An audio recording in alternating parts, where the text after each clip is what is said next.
Salut et bienvenue dans cette vidéo où je vais te montrer 3 exercices pour travailler complètement la mobilité de l'épaule. Donc l'épaule, c'est une articulation qui est assez compliquée parce qu'il y a plein de mouvements, beaucoup d'angles possibles. Mais là je vais te montrer vraiment les 3 exercices que moi j'utilise le plus souvent pour travailler le maximum de fonctions pour libérer ton épaule. Alors tu noteras que dans cette routine, je n'ai pas mis de rotation externe. Je sais que c'est souvent la fonction que l'on va traiter en priorité et c'est justement pour ça que je ne l'ai pas mis dans cette routine. Parce que j'estime que si jamais tu veux augmenter ta rotation externe, tu as plein d'exercices déjà à disposition pour pouvoir le faire. Donc n'hésite pas si jamais tu en as besoin à rajouter dans cette routine et passer de 3 à 4 exercices. Moi je vais te montrer les autres, c'est parti.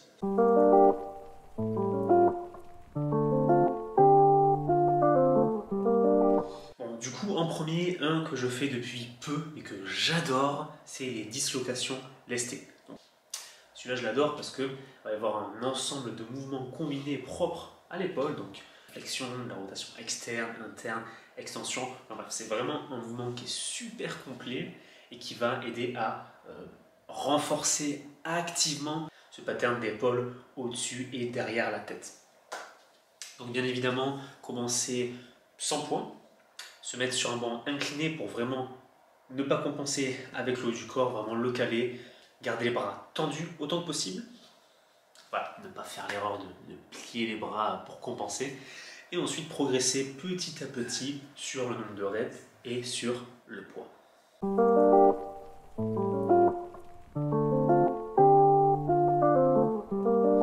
Le deuxième exercice, c'est un exercice qui est propre vraiment à la rotation interne.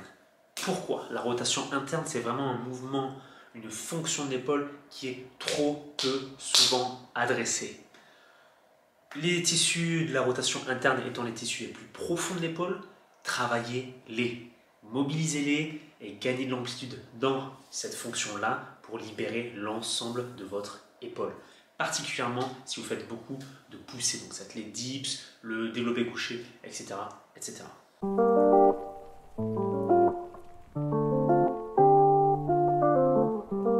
Le troisième et dernier exercice que j'adore, qui est un petit peu plus technique que les deux autres, qui est un petit peu plus impressionnant aussi, autant à faire qu'à regarder, c'est les extensions lestées. Donc extension, ce mouvement qui va vraiment être propre, ou tout ce qui va être dips, en l'occurrence, c'est super intéressant si vous souhaitez performer dans ce genre de mouvement. Pour le coup, commencez vraiment léger sur cet exercice et avoir également un excellent travail d'étirement du biceps et des ischios, vu que vous êtes en position pike, ok, donc vers l'avant. Allez-y vraiment mollo, à la limite mettez un cal devant pour pas descendre trop bas et pour pas tomber. Et vous pouvez également le faire avec une plaque de poids pour tenir en neutre, en sachant que la manière dont moi je l'ai fait, comme ça, il va y avoir un plus grand étirement au niveau du biceps. Donc allez-y, mollo sur la durée et sur le poids pour progresser dessus. Voilà, c'était mes 3 exercices de prédilection pour augmenter la mobilité et la souplesse globale de l'épaule. Testez, je conseille de faire ça en circuit, donc premier, deuxième, troisième, enchaîner 3-4 fois. Et je vous laisse découvrir par vous-même les bienfaits sur tous les exercices de haut du corps. Si ça vous a plu, abonnez-vous, likez la totale et on se dit à très bientôt. Ciao.